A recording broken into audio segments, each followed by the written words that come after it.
Assalamualaikum warahmatullahi wabarakatuh. Bismillahirrahmanirrahim. Alhamdulillahirabbil alamin. Wassalatu wassalamu ala asyrafil anbiya'i wal mursalin wa ala alihi wa sahbihi ajma'in. Saya Haslina binti Haji Hamsan akan memberi tazkirah yang bertajuk menziarahi ke Masjid Quba dan Masjid Al-Qiblatain di Madinah. Di Madinah terdapat banyak masjid yang mempunyai sejarahnya yang tersendiri. Beberapa masjid bersejarah yang masih wujud dan perlu diziarahi oleh pengunjung Madinah khasnya ialah Masjid Quba yang mempunyai kelebihan selain daripada 3 masjid utama.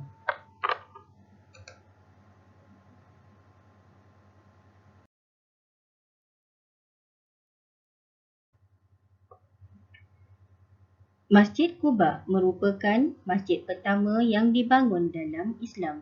Rasulullah SAW membangunkannya dengan tangan beliau sendiri.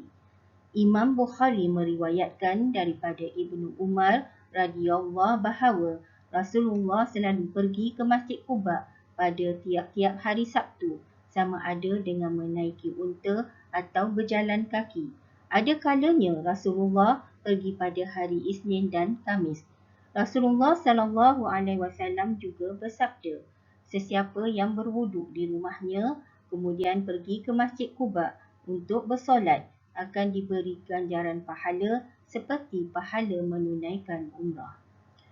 Masjid Quba terletak di perkampungan Quba, kira-kira 3 km daripada arah selatan bandar Madinah. Nama Quba diambil daripada nama sebuah telaga yang berada di tempat itu.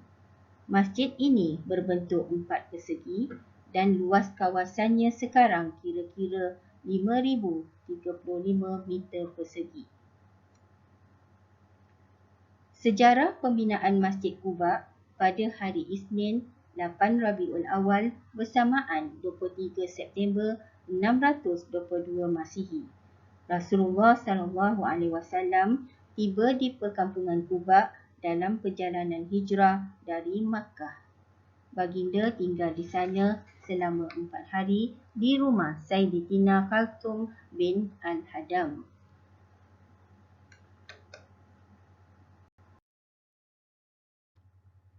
Pada hari pertama itulah Rasulullah membina Masjid Quba. Rasulullah sendiri turut serta dalam pembinaan itu dengan mengangkut batu bata dan pasir-pasir bersama para sahabat. Bahkan Nabi sendiri yang telah meletakkan batu kiblat pada masjid tersebut. Ashimus binti An-Numan radhiyallahu menceritakan, aku melihat Rasulullah ketika membina masjid ini. Baginda memikul batu bata di atas belakangnya sehingga bongkok tubuhnya. Debu-debu dan pasir penuh di tubuh dan bajunya. Apabila salah seorang sahabat meminta untuk mengambil bebanan itu daripadanya, baginda tidak membenarkannya, sebaliknya menyuruh mereka membawa bebanan lain sama sepertinya. Setelah itu, Rasulullah mengimani solat berjemaah secara terbuka bersama para sahabat di Masjid Quba, berkiblatkan Masjid Al-Aqsa pada waktu itu. Masjid Quba memiliki 56 kubah dan 4 menara di sudut-sudut ruang solat. Masjid ini memiliki kapasiti 20,000 jemaah. Masjid Al-Qiblatain Madinah. Pada zaman Rasulullah SAW, masjid ini merupakan tempat mengerjakan solat bagi Bani Salamah. Ianya terletak di sebelah barat daya Madinah, dikelilingi kebun-kebun dan bersebelahan dengan Wadi Aqiq. Masjid ini diberi nama Masjid Qiblatain bersempena dengan peristiwa turunnya perintah Allah SWT agar Rasulullah menjadikan Kaabah sebagai kiblat menggantikan Baitul Maqdis. Peristiwa ini berlaku pada 2 Hijrah iaitu selepas 16 atau 17 bulan selepas baginda berhijrah ke Madinah. Rasulullah SAW bersama beberapa orang sahabat telah pergi ke perkampungan Bani Salamah kerana menerima jemputan jamuan makan tengah hari. Apabila tiba waktu zuhur, Rasulullah dan para sahabat mengerjakan solat zuhur di Masjid Bani Salamah berkiblatkan Baitul Maqdis. Ketika berada pada rakaat kedua, turun firman Allah yang bermaksud, "Maka sesungguhnya kami akan memalingkan kamu ke arah kiblat yang kamu suka. Oleh itu, palingkanlah mukamu ke arah Masjidil Haram." Surah Al-Baqarah ayat 144.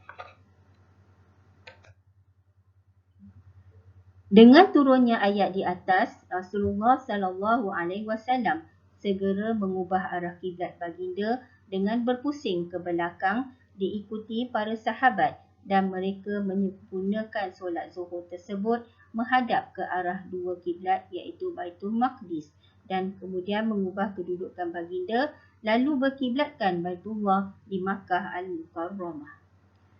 Justeru itu, masjid ini dinamakan Masjid Al-Qiblatain yang membawa maksud Masjid Dua Kiblat kerana terdapat dua tempat imam solat, tetapi yang menghadap Baitul Maqdis tidak digunakan lagi selepas perpindahan arah kiblat. Tempat solat imam yang menghadap Baitul Maqdis merupa pasir dan tidak ada sejadah. Sebaliknya, tempat solat imam sekarang telah memiliki mimbar yang lengkap dengan sejadahnya. Saat ini, Masjid Qiblatain menjadi salah satu tempat persinggahan wajib umat Islam yang datang menziarahi Madinah. Mereka ingin melihat dengan sendiri sejarah Masjid Al-Qiblatain iaitu Masjid Dua Kiblat. Semoga kita semua dapat diberi kesempatan oleh Allah Subhanahu Wa Taala solat di dalam masjid ini suatu hari nanti. Sekian tazkirah dari saya, semoga mendapat manfaat untuk kita semua. Jika ada yang buruk itu datangnya dari saya sendiri, dan yang baik itu datangnya daripada Allah Subhanahu Wa Taala. Semoga Allah membimbing kita semua ke jalan yang benar. Akhir sekali, izinkan saya mengakhiri dengan serangkap pantun. Ayah ke dapur untuk makan, dihidangkan ibu dalam talam. Jutaan terima kasih diucapkan buat tenaga pengajar yang budiman. Aku li qauli hadza wa astaghfirullahi li wa lakum fastaghfiru innahu huwa ghafurur rahim. Wabillahi taufiq wal hidayah. Wassalamualaikum warahmatullahi wabarakatuh.